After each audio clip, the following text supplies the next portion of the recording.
Do not delay nikah unnecessarily. Once nikah is ready, the two parties are happy, get that nikah done.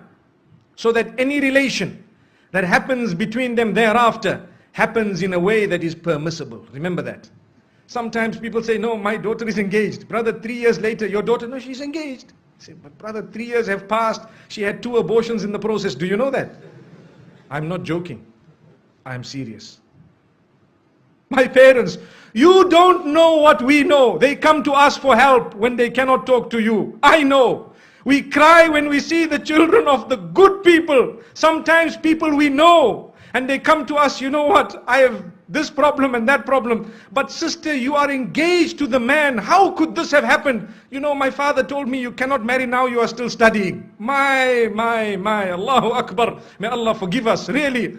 Brothers and sisters, open your eyes. See what is going on. Ask the people what is happening. If you think we are not living in an era of hypersexuality, you are dreaming. You are dreaming. You are living in a dream world. We are living in the dirtiest society up to this age. There has never ever been a more hypersexual society than ours. Believe me, everything out there is about sex. And I'm saying this because I have to fulfill my duty as a scholar of Islam, to explain to the people what is going on out there and how we are heading in the wrong direction because we are living with blinkers. We don't even know what's happening. Ask your children in the universities what's going on. If you have a good link with them, they will inform you. Ask them. Tell them what is happening, or ask what is happening in the malls or in the shopping centers or at the workplace. You know, you can be the best and the most pious. Yes, if Allah has granted you protection, you will always be protected. May Allah grant us goodness. There are people amongst us, and I'd like to hope that the bulk of us seated here, pure, good people by the will of Allah, you know how difficult it is to remain on that path. You know how easy it is to sin. Today it is easier to sin than it is to abstain from it. Allahu Akbar. It is easier to abandon your hijab than it is to don it. It is easier to leave your salah than it is to fulfill it. That is because the environment has made it so difficult to engage in that which is correct. But my brothers and sisters, this is why I say do not delay nikah. It's not just my statement, it is a teaching that has come to us from the best of creation. Don't delay it.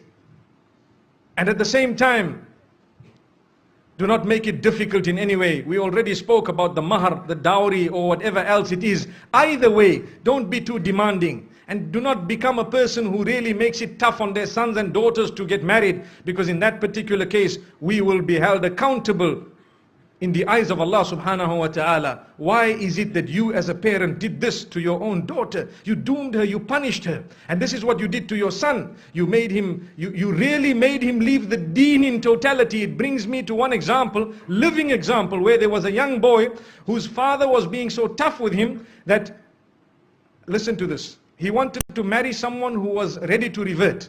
So his father told him, no, not over my dead body. What am I going to tell my friends and society, my brothers and my sisters, my this, my that? Brother, izzah is from Allah. Your status is from Allah. If you had embraced this, it was going to be much better. So you can explain to your friends and your family, look, you know, I tried my best, but today's society, you know, sometimes the children are doing their own thing and we have to try our best, saddidu wa qaribu, to make the most of what it is and to guide them as best as possible. And you know, we will see how best they can manage. But instead of that, this father chose to say, over my dead body. So what did the son do? He asked for help from some of the scholars and so on, and sometimes there is a limited amount of help you could actually offer, because if a man is being stubborn, you cannot really win. So after some time, he converted and left the fold of Islam and gone. Why? Because to him, the child was lost, and the father is still proud of his action. I don't mind if he became a non-Muslim, but at least nothing happened against my will. And he told his family members, you know, your children, if they want to do the same thing, you should also engage in this type of thing. How? The woman was ready. So I had an opportunity to address this young boy.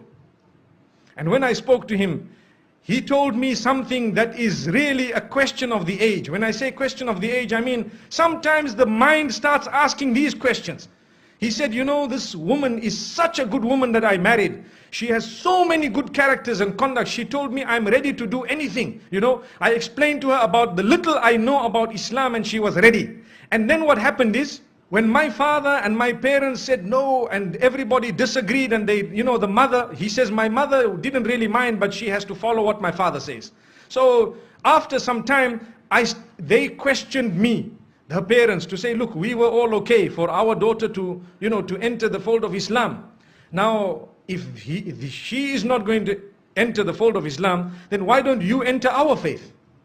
So he said, yeah, it makes sense. You see? He said, yeah, it makes sense. If they refuse, I will not refuse. You people are not refusing. So he says that is what made him turn. Now look at this. The young boys of today, this is the logic they are using. They will not tell you Islam is correct and Islam believes in all the previous messengers and Islam, Allah is one. Even the father perhaps doesn't read Salah correctly, but he was proud with his action. May Allah subhanahu wa ta'ala forgive that man. Really. We tried very hard, but to be honest with you, it is only Allah who can bring people back. And that's why I say it is foolish. Sometimes you might lose your child totally. Rather you lose them